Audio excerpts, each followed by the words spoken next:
Nakalaban ko po ang former world champion challenger na si Grandmaster Nepomniachtchi ng Russia. Naglaban kami habang naka-live po ako sa chess.com at napakaganda na naging laban. Ano bang nangyayari?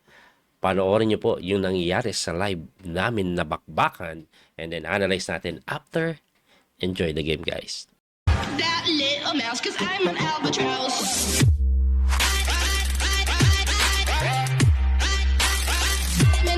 Oh, I'm playing Ian Nepomniachtchi, guys. This is Ian Nepomniachtchi. Let's go. Let's do some counter against Boy Bilis. This is Boy Bilis, guys. Ian Nepomniachtchi. You know Nepo, right? This is Nepo. Playing Nepo. Let's do this. Let's try to win some games. Oh, that's an interesting way to maneuver, you know. That's a bit surprising. But yeah, whatever. Okay. Surprising, but not bad. Okay. Yep. So I should have gone here first, right? Okay, good. Doesn't have bishop f4. Let me put some pressure on that pawn. Yeah, I don't really care about that. Will he do some sacrifice? I don't think so. I don't think sacrifice will work. Like this one. I'm not sure it will work. Can I... Alright, capture takes. You just move there, right? It doesn't work. Let's do this. Just to be safe. Alright, then do this. Okay. It's very fast. Yeah, it's very fast. That's how Nepo roll. Okay, let's try to put some pressure on that. I don't know why. Will it be dangerous for us if we push? Nah. That's why I just simply move back, right? Okay, can I push the pawn now? Take. Won't work, right? Let's be aggressive. Let's do this. And then this. He knows my plan. He knows how to play chess. This guy is good. This guy is good, bro. He knows how to play chess. Did I really said that? Of course he knows how to play chess. He's Nepo, bro. Ooh. Why? I'm gonna do that. I'll put some pressure on this weird pawn here. Ooh. Okay, if I take, he capture there, I'll take here. I think I go for it. He capture here, I'll just take this. Because I'll get another pawn. See, he decided not to, but instead move the knight. Now I can take another knight. Take, pam, he capture here, right? He capture here. I'll take first. And then take. Oh, this is interesting, bro. Capture. I'll take here. Yeah, that's interesting. Okay, I have to capture here. With a check, right? Will work. Obviously, he will take. What else is he thinking? Oh, he took it with the queen. Oh, because he can capture here? Bro. Okay. Let's go for endgame. I'm up by pawn. Dude, this is better, definitely. I'm not sure how good it is. Is it enough to win the game? I don't know. We need to start moving fast. We need to start moving fast, bro. Like, really, really fast. What? Okay, let's just do this. Let's put some pressure. Whoa. What is going on? Let me just push this. Oh, I don't know what to play. Let's put some pressure here. Because I can take that and then take this bishop. 1 minute. Okay, we do have 1 minute here. Here.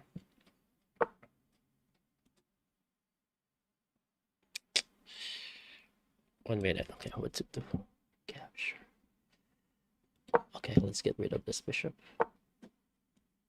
What? Did I just blunder?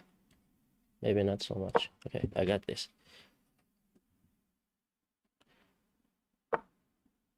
Oh my gosh. I think I blundered. I gave him a pass pawn. That's not good. That's not good. I'm hoping for a draw now, which is not good. Not good.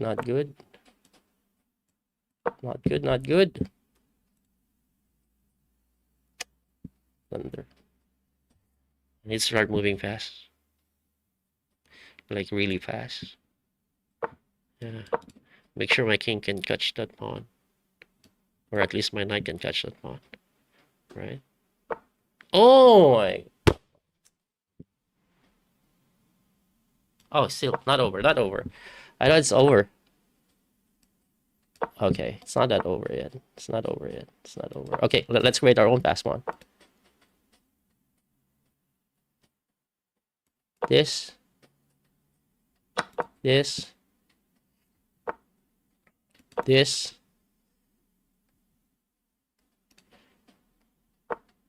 This. It's not that over, bro. This. This. What's going on? This. Oi! Oi! What? Here. What the heck? I'm pressure. Naipatalo ko pa yun. Sanggala. Ibang level talaga pag mga elite ang kalaban mo. Kahit losing na sila, ang bigat pa rin ng mga tirada, yung tipong ang lakas makapresyo tapos ang bibilis pang makita ng mga magagandang birada. Grabe talaga, no? Anyway, analyze po natin yung nangyayari sa bakbakan. So, puti po si Nepo, nag-ipot po siya at ang tinira ko yung center counter na pag kinapture knight f6. Sinagot niya po yan ng knight c3, kinapture po, knight f3 lang, bishop f5, bishop c4, knight lang po sa b6 hitting the bishop na patakbo and e6. So ito po, basically parang ano po ito, karo ka na walang d4 at wala pong c6. Ayan po yung nangyari dyan, oh. Normal development lang ako. Eventually, nag-knight po siya sa ito. Ang intensyon, gaganon po. Ang tinira ko naman, nagkasing lang ako, inatake yung bishop, umatras of course, tumalon yung kabayo, he wants to get a pair of bishop na sige, sa'yo na yan. Kinapture po yan, takes, and then nag c3. Ang pinaka-idea ng c3 talaga, kasi alam niya knight c5 is coming eh. I-eliminate ko yung bishop para mawala yung pair of bishop niya. At yung c3 na yan, magsusupport din po yan dyan. Kaya sinagot ko po ng c5 para hindi makapag d4 basta-basta. At ang ginawa niya nga po ay nag d3 na lang. D3 lang. So, para sa akin, yung dating po ng D3, naging weakness po yan eh. No? So, ang ginawa ko po, nag-knight F6 lang. Pagka knight F6, nag-queen naman po siya sa may E2. Queen C7, tamang develop lang. According po sa engine evaluation, this is still equal. Equal po. Pagdating sa oras, ayan, dikit din, no? Medyo mabilis din ako ng konti sa simula. Eh. Anyway, pagka Queen C7, nag-bishop to G5, develop, ayun na.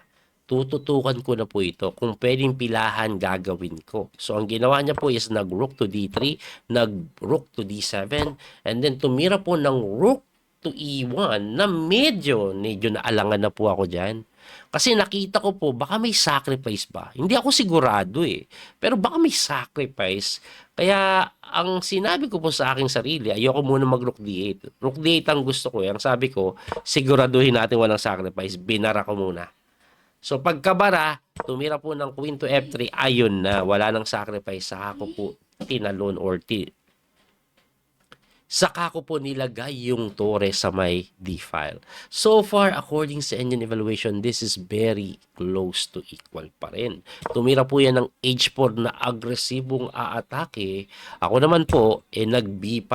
Kung aatake siya sa king side, sa queen side naman ako. Sa akin po kasing palagay, yung tulak na to, hindi ganun kaganda. Kasi kakapturing ko lang yan eh. Magkakapalit-palit lang po yan ng mga pyesa.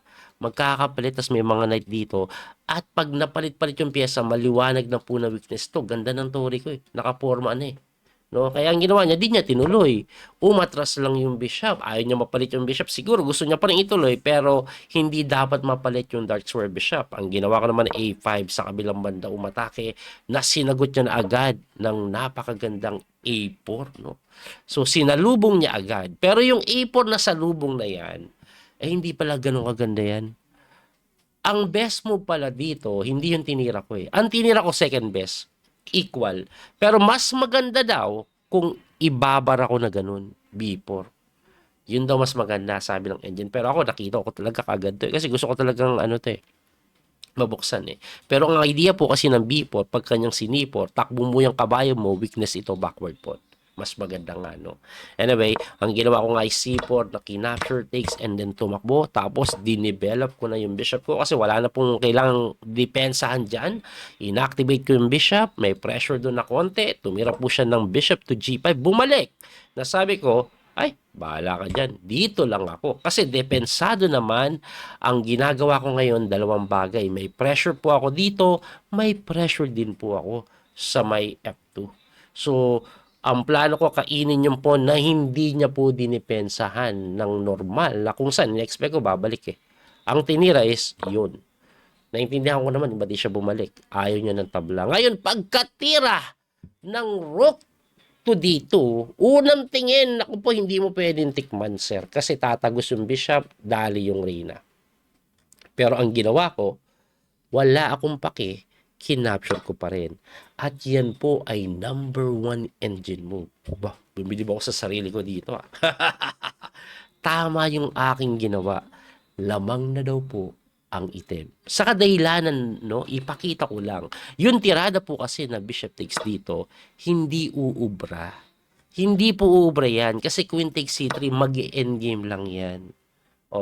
Pag umiwas ka, kakainin ko to. Pag kinapture mo naman, ganito po ang most likely kalabasan ay yun.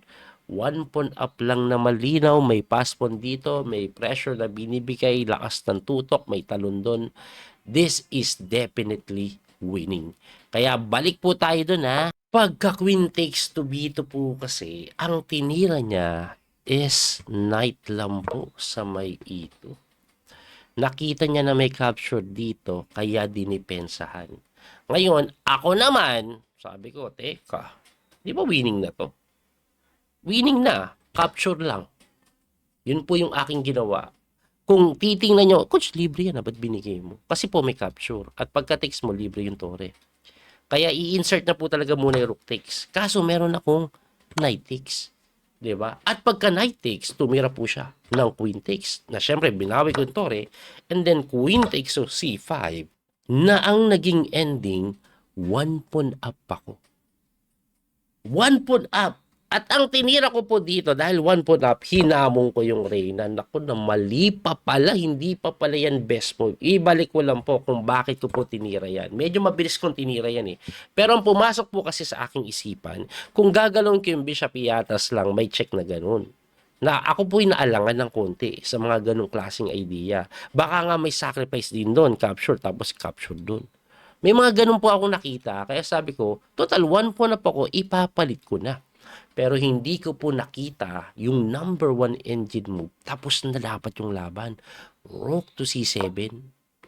Number 1 engine move yan. Rook to c7. Winning na ako dyan. Pagka rook to c7, abay, ako daw po ay mananalo na kung yan ang tinira ko. Kasi nga po, ang threat ko dyan, dalawang bagay. Ayun tatagos, tatagos. Paano mo didepensahan? Paano mo didepensahan? Kung hindi mo naman po ipa-check na lang, wari, ay takbo natin. Atras dito. Tatagos, tatagos, one piece up. Tapos na pala yung laban. Hindi ko nakita yan. Ang pinaka-best move na nga lang ito Pero kahit yan po ang itira mo, ubos pa rin kasi titirahan ka na ng pangmalupitang queen to e5 lang. Nakapin? Nakapin ka din. Ang matindi, ako yung sunod na titira, kakainin ko yan, dali yung reyna mo may ganun. Opo.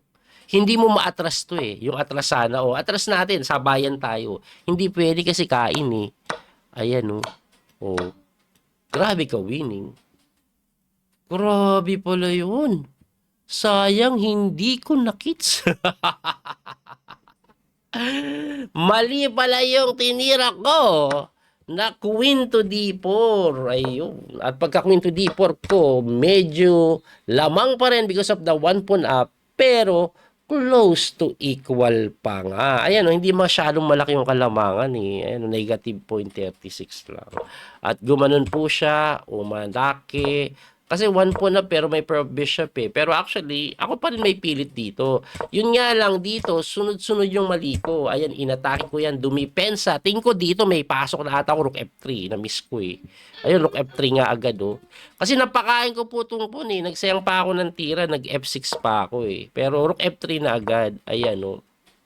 Anyway, ito po ay very equal pa rin. Kaso, ang naging problema ko, 49 seconds ako. Ayan, muntik pa nga akong sumuko dito sa isang party. Akala ko losing na eh. Ayan oh. Ayan oh, nung pala may atras pa. Drawish pa rin pala. So, pagkatira po niyan, kining mo man ko, gumanon, tinulakan ko equal pa rin.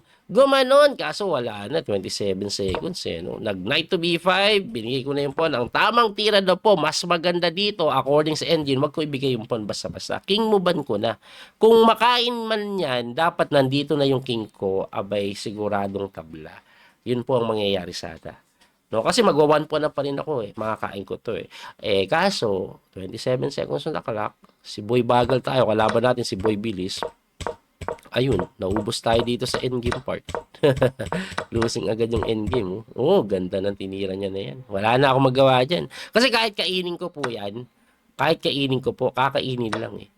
O, tapos pagpunta ko doon, lalapitan, lalapnusin yung aking mga pyesa at tuluyan din tayong magiging talunan. Ano na yan? Alam niyo ba, sa laban po namin, nag-rematch ako eh. Umabot kami ng 4 na laro. 0 po ako. Doon ko po naramdaman na dapat talaga hindi na ako nag-chess. Ibang level nila. Grabe, ang gagaling. Anyway, good experience pa rin kasi nakalaban tayo ng 3,300 rating at kilalang Grandmaster. Nepo na yan guys eh. Muli ito po yung Coach P. The Master, Daniel Causo. Hanggang sa muling pagkikita. Salamat po sa inyong suporta. God bless mga kabiyahe. Thank you po. Bye-bye.